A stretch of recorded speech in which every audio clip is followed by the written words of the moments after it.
From start to finish, I am going to walk you through my current workflow for processing images in Lightroom and Photoshop. I recently started trying some new different techniques which require different workflows. So this workflow might be a little bit different than some of my previous videos. And I have also just downloaded the most recent version of Adobe Lightroom Classic and the most recent version of Adobe Photoshop as well.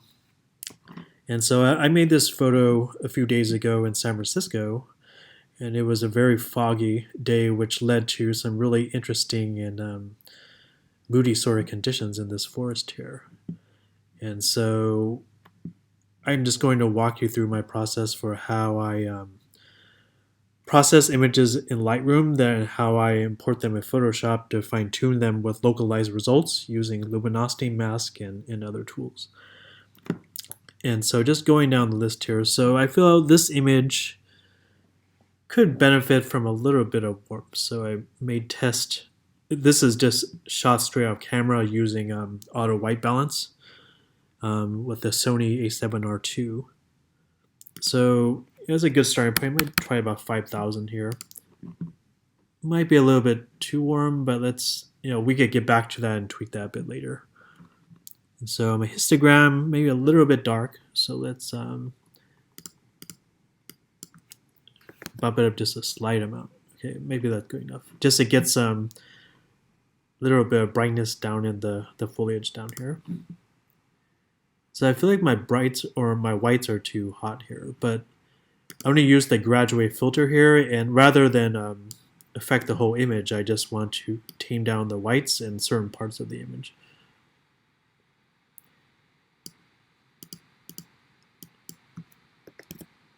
Since these are global adjustments for the most part, I don't want to make too heavy of changes in Lightroom. I would rather do that in luminosity mask. But there is a little bit I do in Lightroom to make adjustments here.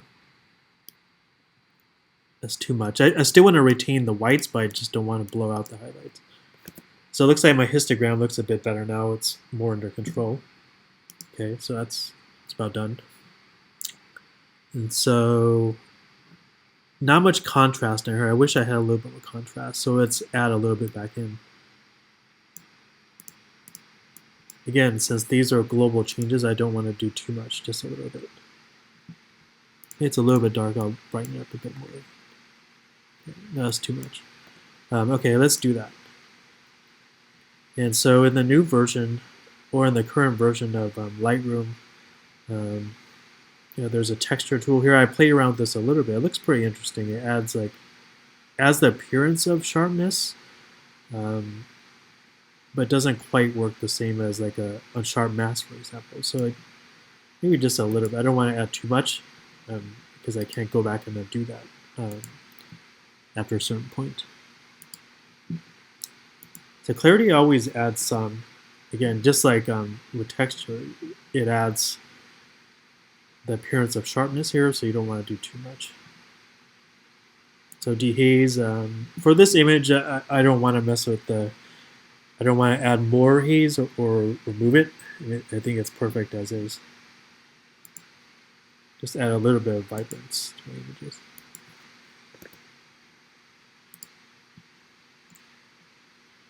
Okay, moving down to my sliders here.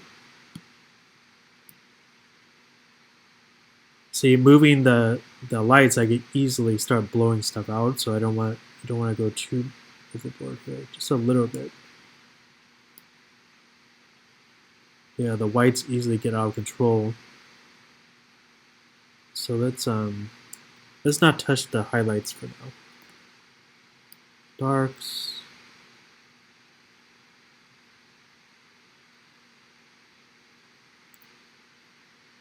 See, if I lower my darks too much, I start losing some of the easiness there, so I don't want that. So maybe I'll just add a little bit there, then add a little bit of the shadow here.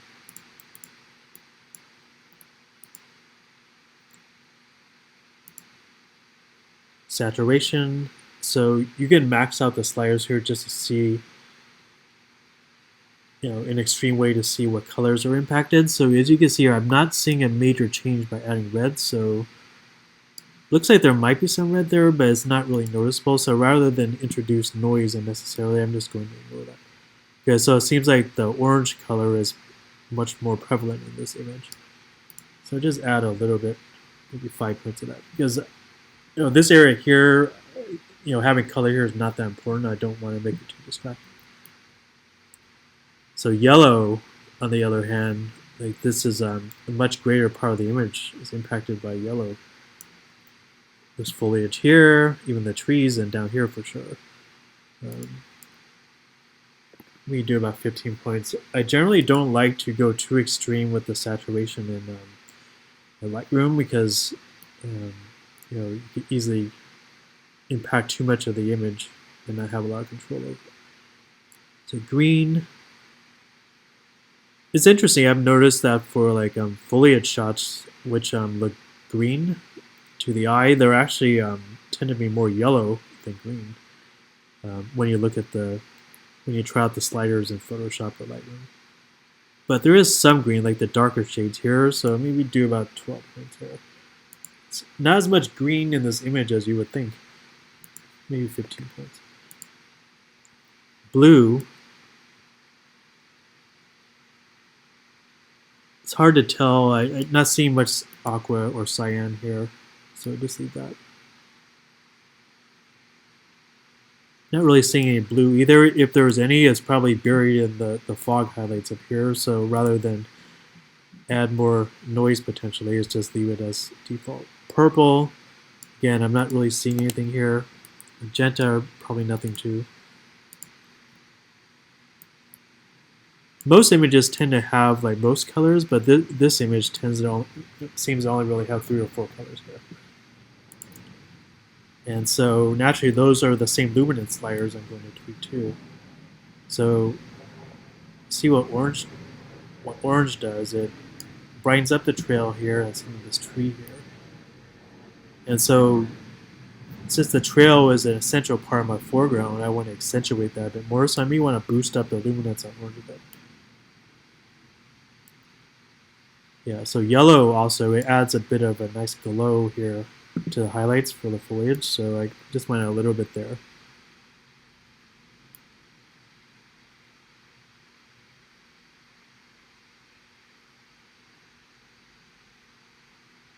Green, maybe just a little bit.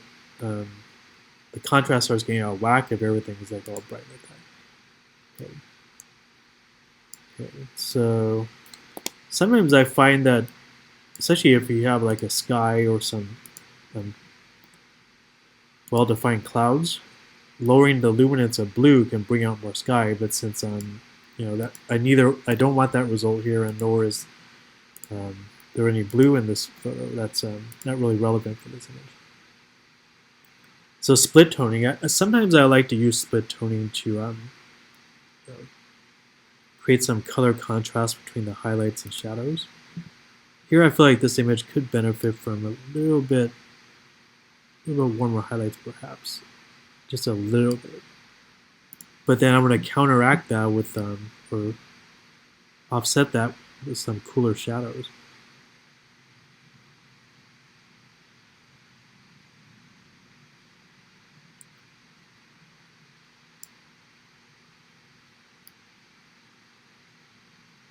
If you want to go really extreme, you could go up here, but you start introducing noticeable color cast. So I try to keep these the split toning modest when I make these changes here. I might need a little more of this. Okay, so I think I have a nice little balance. I cooled off the shadows a bit, but then warmed up the highlights a little bit. And so since I am still going to be doing work in Photoshop, and since this is just a master file and not a print file, I'm not going to use any sharpening out of the box, nor any noise reduction out of the box, because those are destructive activities, and I don't want to degrade detail or create irreversible artifacts before I know what I want to do with the file. So remove chromatic aberration. This photo, when I looked at it previously, didn't have much. This is a Canon 16 to 35 millimeter lens, so it's pretty good. But I think all lenses with high contrast have a little bit of aberration. So you can see a little bit of aberration, a slight amount in the edge here, a little bit magenta there. So this removes that. Generally speaking, I use it for all images, even if I can't find it. And so I like the natural vignette effect, so I don't want to remove that. The barrel distortion, though, is pretty noticeable here, and so rather than have obviously curved trees, I want to straighten that out a bit. I also like to add, for certain types of images, I like to add a little bit of a vignette. Just have to be careful not to go too overboard.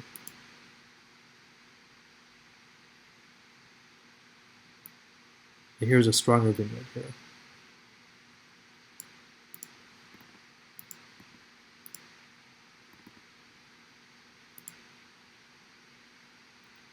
So it looks like some of my shadows are starting to block up a bit here. So let's back off with the black.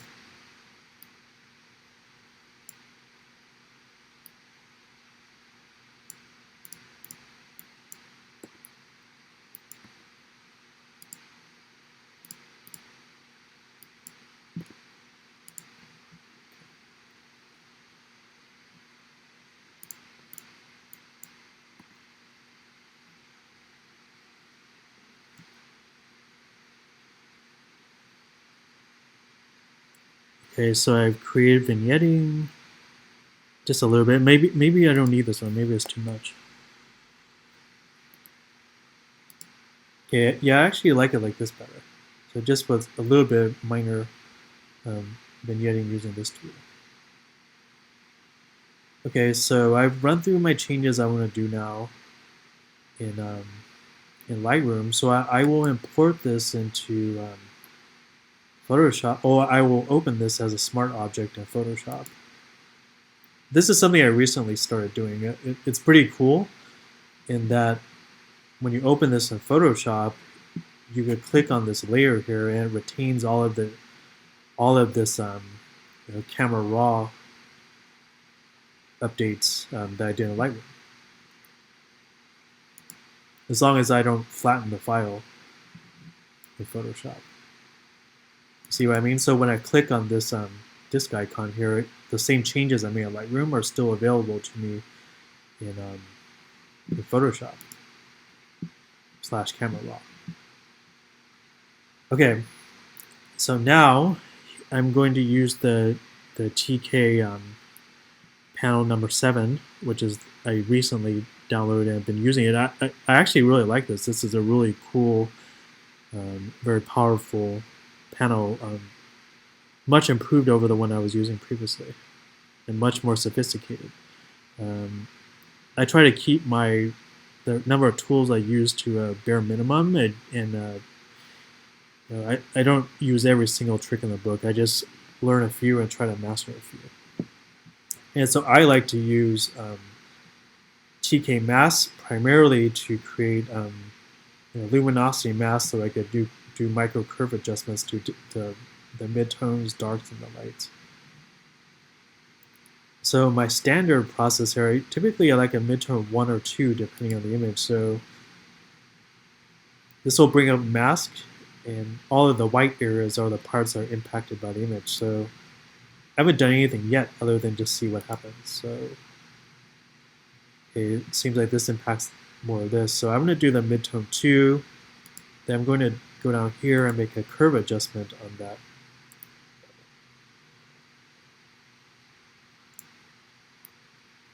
I like doing some S curves on, especially on the midtone.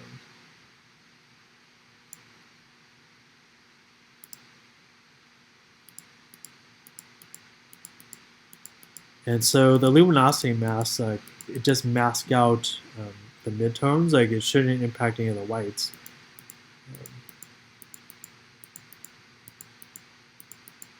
It's already pretty bright up here, so it's it's actually not impacting the whites at all, which would make it even more blown out. It's just impacting the midtones here.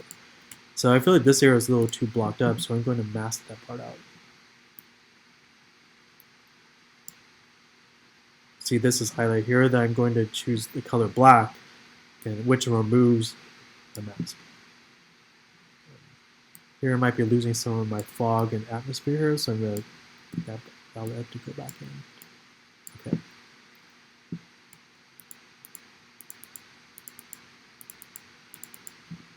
That'd be too hot up here.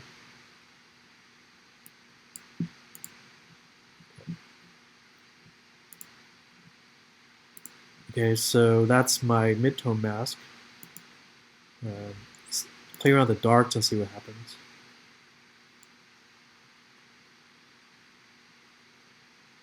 Okay, so let's see what happens here. I may not want to mess with the darks in this image. Let's see.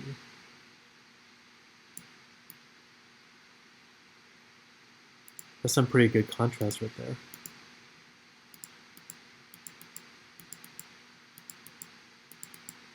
I actually like the way that looks. Just to mess around a bit more, if I darken it, it becomes really dark. All of a sudden I have a different image. But I like the brightness of this image. It's sort of like a luminescent sort of glow to it. Okay.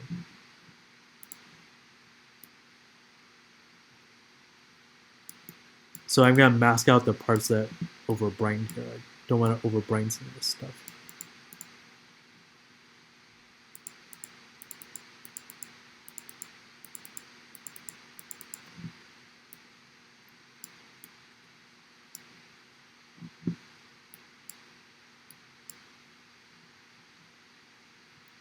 Okay, there we go.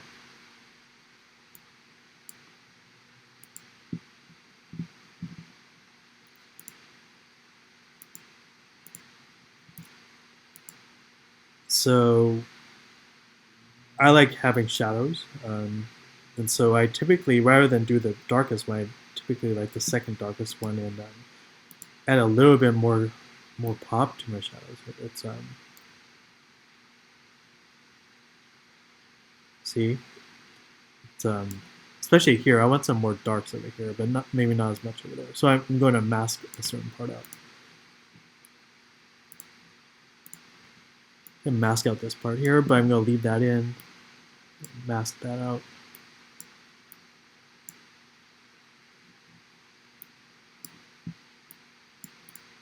Okay, that's good. Lights, let's see what happens here.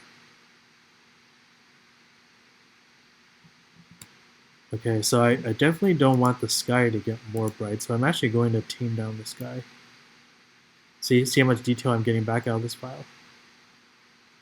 If I do too much, I'll lose all the atmosphere. It looks fake. Just want to tame it down a bit. But I don't want to lose all of this wonderful highlights I've created in the foliage, so I'm going to mask that part out.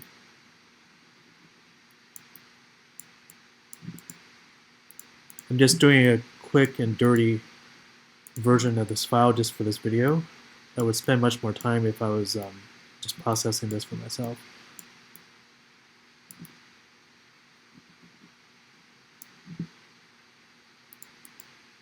Okay, I'll tweak a bit. Okay, and so may run another pass of this and actually tweak the foliage and mask out the sky. So let's try it again.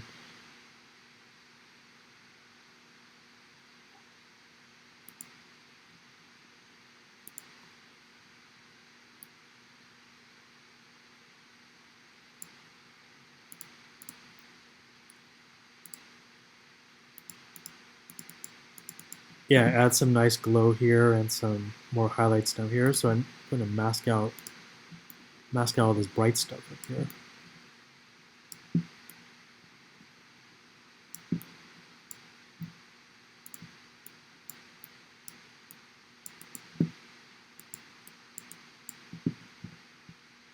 Then the last one I'm going to use is this really bright one over here.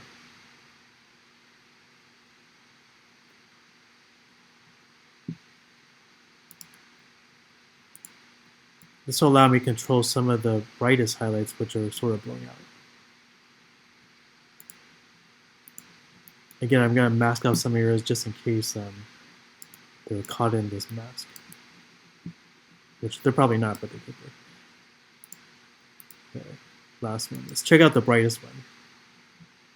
If there's any impacted area, it would show up as white in this mask. Not much, just a little bit. Okay, there we go. Okay, so now I'm done with my curve adjustments here. Let's do like a vibrance mask. This limits the amount of vibrance that's added to the image. I just add a few points, I don't add that much. And also the saturation mask here, which limits the saturation of certain colors.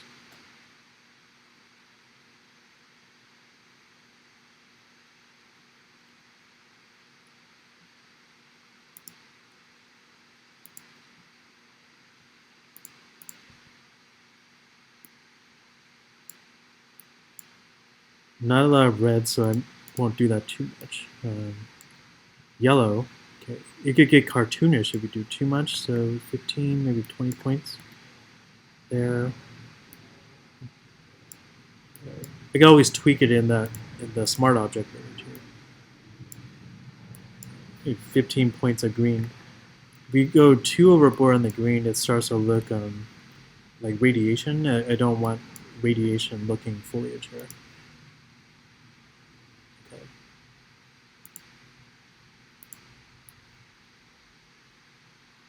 And so let's make a few other adjustments to the luminance of some of these colors back in my original smart layer here.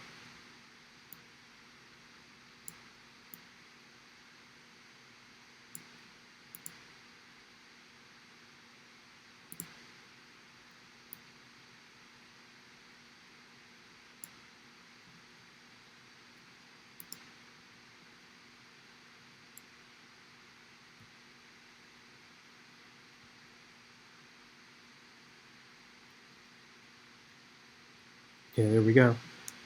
Okay, so the last part here, I'm going to burn and dodge it just a little bit. This image doesn't require a lot of it. So on a Mac, I'm going to, I think it's Command, sorry, Option, do some soft light for dodging. And so you can either choose the color white and add more of that there, or you could choose a specific color and blend it in a bit more. So since I have yellow foliage, I'm just going to pick like a color here and just do a light amount, maybe 10% just for this video.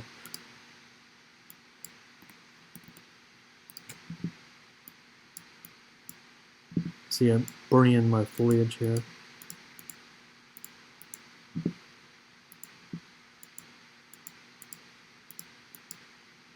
Let's add a little bit of yellow here. Burn this part in.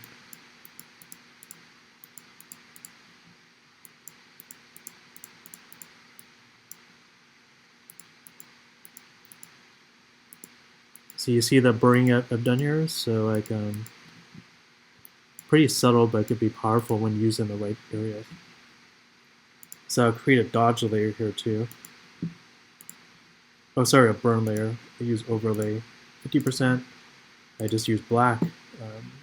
I don't like burning too much, so I use less of that.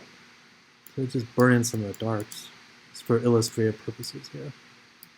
Some of this trail, the outline of the trail, so it leads your eye through the frame. Throw some of that in.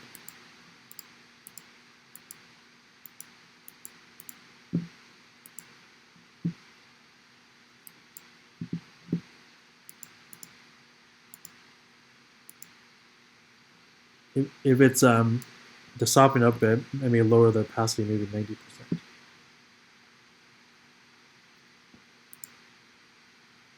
So here we have a before, after. You see what I've done here? I basically made changes to all parts of the image and not increase the contrast in the sky. I've actually lowered the contrast. And I could also burn down a little bit more of the sky too if I want to.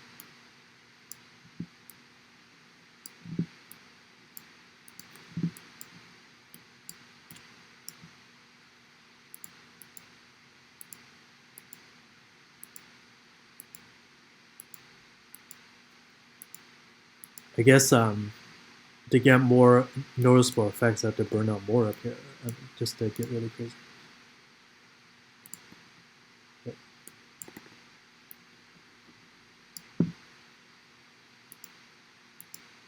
So yeah, since it's so bright there, you need a lot more opacity to burn down the sky.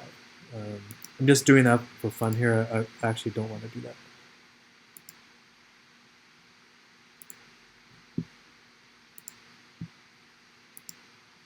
There we go. Going to flatten down my file here, and